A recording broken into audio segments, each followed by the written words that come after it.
Support comes from ServiceNow. We're for people doing the creative work they actually want to do. That's why this ad was written and read by a real person and not AI. You know what people don't want to do? Boring, busy work. Now with AI agents built into the ServiceNow platform, you can automate millions of repetitive tasks in every corner of your business, IT, HR, and more, so your people can focus on the work that they want to do. That's putting AI agents to work for people. It's your turn. Visit servicenow.com. Hey everybody, welcome back to the Reclamation Podcast, where our goal is to help you reclaim good practices for life and leadership in Christ. If we haven't met yet, my name is Tony and I am your host. I care deeply and passionately about helping you walk and live a life of integrity, fully integrating your life with Christ. So guys, today on the podcast, really big deal. Today is officially episode 300. It's wild to think how many years we've been doing this together. And if you're an OG podcast listener, if you've been here since, the early episodes where I had to beg my friends to come on the podcast, thank you. Thank you so much for taking the time. So today, for episode 300, I thought I would do something a little different. I thought I'd be a little personal. And this is the deeper dive. And at the deeper dive, we always do it 15 minutes or less, where I kind of take one thing from the episode this week and kind of riff on it, right? So just go a little deeper. Adam Jablin was an excellent interview, and I loved the conversation with him so much. One of the things that he talked about was his mask, always being positive about what it meant to show up every day and smile even when he wasn't feeling it. And so today I thought I would share with you a little bit of behind the scenes here. What have I learned in 300 episodes? What are some of my takeaways so far? I've done an episode like this similarly, and I always hear positive feedback about it. And my hope is that you might get to know me a little bit better, that we continue to grow in this journey together. You know, one of the things that I always think about when I think about identity is 2 Corinthians 5:16 and 17. It says, "So from now on, we regard no one from a worldly point of view. Though we once regarded Christ in this way, we do so no longer. Therefore, if anyone is in Christ, the new creation has come. The old is gone and the new is here." One of the things I love about podcasting and this journey of consistently showing up for you guys is that I am constantly being made new. I know that I'm a new creation in Christ. And because of that new creation, the revelation about who I was is no longer who I am. That God's promises are made new every day. And so here are some reflections on this journey of podcasting. 10 things I've learned about myself in 300 episodes. Number 10, it's impossible to over-prepare for a guest. It's impossible to over-prepare for a guest. One of the things I've learned in interviewing is that the more I know about the guest's life story, the more we can be friends faster.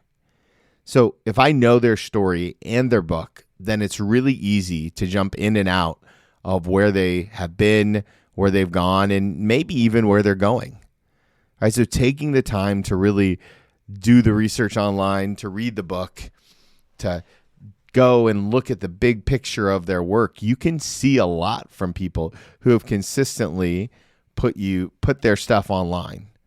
And so over preparing for a guest oftentimes means that I have a page full of questions that we never get to, or there's parts of their stories that maybe we get to mine that just don't normally get asked in podcast interviews. I know you guys know this already, but one of the things that happens a lot in these kind of interviews is that people are out on tour, and because of the tour, they get asked the same questions all the time. So anytime I'm preparing for a guest, I really, really, really want to be original in my question asking. And I pray and hope that you see that. So that's number 1. It's impossible to over prepare for a guest. Number 2, I got this from one of my spiritual fathers, Chaplain Charles Causey, who's been on the podcast before. He said, "Milton Berger, your systems make you successful. Your systems make you successful. In the podcast world, there's this thing called pod fade. Pod fade is when somebody starts a podcast and then eventually it just fades away and just lives out there on the internet forever, but there's no new content. Pod fade happens because podcasters often don't have systems. Systems make you successful. And so I have to give a shout out to the two incredible people who make this system work. First, my amazing editor, Caleb Stanton, who's been with me so long. He has been like my right-hand man for years. He's an incredible audio engineer. He's an incredible worship leader, musician. I just absolutely appreciate everything he does to make this podcast great. The second one is newer to the team in the podcast world, and that's Nicole. Nicole Scrivener is my operations officer for Follow the Lead Coaching, and she does so much to help with the podcast. What she does is she actually makes sure that the guests have the links, that they have a checklist, that they're prepared. She takes care of all the little details. Why are both those people important?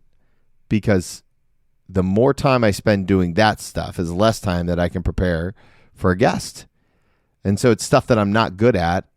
I'm not really great at. I can do it, but one of the things I've learned is that the work that's hardest for me takes twice as long for the same result as work that I love. And so when we created a system that basically goes from pitch to recording to publish, wow, it just makes the job so much more enjoyable. This episode is brought to you by Peacock. The new Peacock original documentary, Matthew Perry, A Hollywood Tragedy, dives deep into the beloved actor's rise to fame and his tragic death. 5 people, including Perry's personal assistant, 2 medical doctors, and an alleged Hollywood drug dealer known as the Ketamine Queen, were charged with conspiracy to illegally provide Perry with the ketamine. Explore the details of the case in this heartbreaking special, streaming now only on Peacock. All right, number 3. The best questions come from the best listening. No brainer here, but it's really easy, even in a podcast episode, to not really listen with your whole heart. And I know there's a lot of leaders out here that struggle because everything wants your attention. And so the best questions come from the best listening. When I can listen with my whole heart and kind of listen behind the scenes, do some spiritual listening, and that really makes a huge difference. All right, number 4. This one still makes me laugh, but I really do believe that it's impossible to be sure about what someone will like. You, my podcast family, there are episodes that you guys love, and then there are episodes that you don't listen to at all. I don't know what's going to take and what's not going to take. I don't have any concept on why something works or doesn't work. I just want to keep putting out content. And honestly, I keep putting it out for a very specific group of people. That's number 5, right? I want a podcast for the smallest audience. You may not know this, but there are 3 people that I podcast for every single time, right? It's the entrepreneur. It's the C-suite executive. It's the leader, the person who's leading in the church and leading at home. And in my head, I have 3 very specific avatars that I follow. And so I know that the best podcast episodes are for those 3 people. So number 4, it's impossible to be sure what someone will like. Number 5, podcasts for the smallest audience. And number 6, this is just me being really honest. Sometimes I care too much about how many downloads I think an episode will get. And when I do, I don't put out good content. If I'm chasing downloads, it never goes well. And listen, guys, I don't know how any of this works and why some episodes get huge and some episodes are small, and why I can't seem to break a certain number of downloads per month. Right now, there's anywhere between 1,500 and 3,000 people that download the podcast every single month, which is incredible. And I'm so thankful. And I'm also like, why haven't we busted above 3,000? Why hasn't this thing gone to the next level? Right, we should be pushing 5 or 10 in my head, but I don't know. I feel like I'm still putting out good content. Again, I don't know how any of it works, but what I do know is that if I chase downloads, I don't put out good content. So that's something I always have to do. I have to check my heart. All right, number 7. I love meeting new people. It's truly, my most favorite part of putting out content is meeting new people. The authors, the entertainers, the speakers, the coaches, all of them. Man, I just love it. I love meeting new people. It's such a gift. You should start a podcast, whoever you are listening, you should start one just to meet all the new people. If you're somebody who likes chasing down curiosity and meeting new people, this is such a fun thing to do. All right, number 8. No matter how big the guest is, praying before the episode matters to both of us.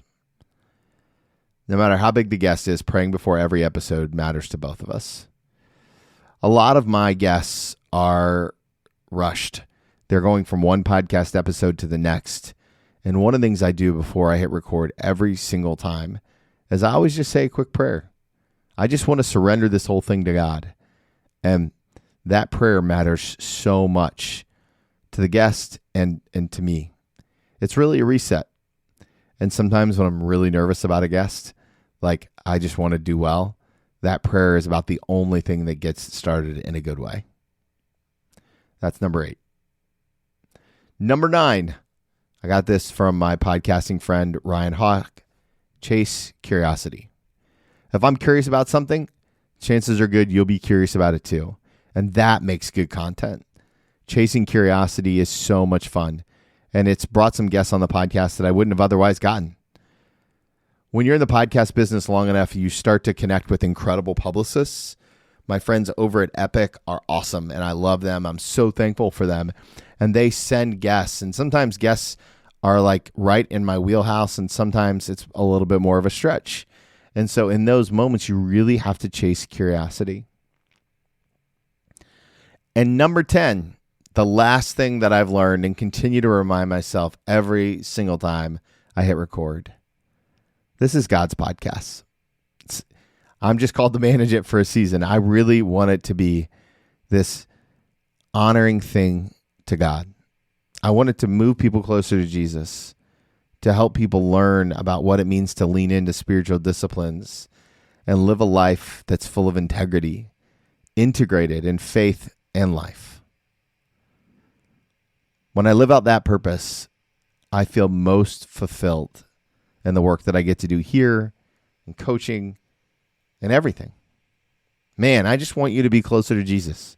I want to be closer to Jesus. Because when we move closer to Jesus, everything changes. Well, guys, that's it. Episode 300, a deeper dive. There's a look behind the curtain about how I'm wired. You kind of get a feel for it a little bit there. 10 things I've learned about myself in 300 episodes. I'm so thankful for each and every one of you. Thanks for being on this journey. I appreciate you so much. And every time you share the podcast, it's like saying thanks to me. And I appreciate you for that. So, thank you. Here's to 300 more. And remember, if you want to follow Jesus, you must be willing to move.